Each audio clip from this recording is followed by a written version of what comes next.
I'm here with Erica Kuligowski, and she's going to talk to us about her role and position and her work. So over to you, Erica. Thank you so much.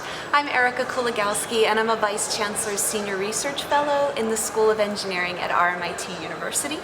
I'm an interdisciplinary researcher, so I have backgrounds in fire safety or fire protection engineering, as well as sociology. And I have those backgrounds to better understand how people respond in natural disasters, building fires. I've done a lot of work in bushfires, tsunami, flood, and other severe weather events. Okay. So a lot of my work over the last 20 years has focused on people and their decision to evacuate or not. So how do they make a decision on whether to protect themselves in building fires and community-wide disasters? But more recently, I'm moving into studying evacuation travel behavior.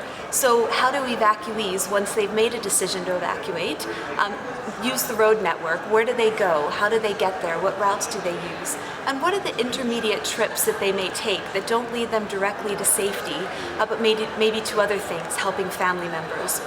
And these are really important things to study because we want to be able to understand what people do and why, so that we can give evacuation planners, community planners, the knowledge, the information that they can use for evacuation planning, as well as decision makers during disasters to make the right decisions on who should evacuate and by when. And so that's my research, and it's really with a goal to try to make bushfire-prone areas in Australia and around the world safer.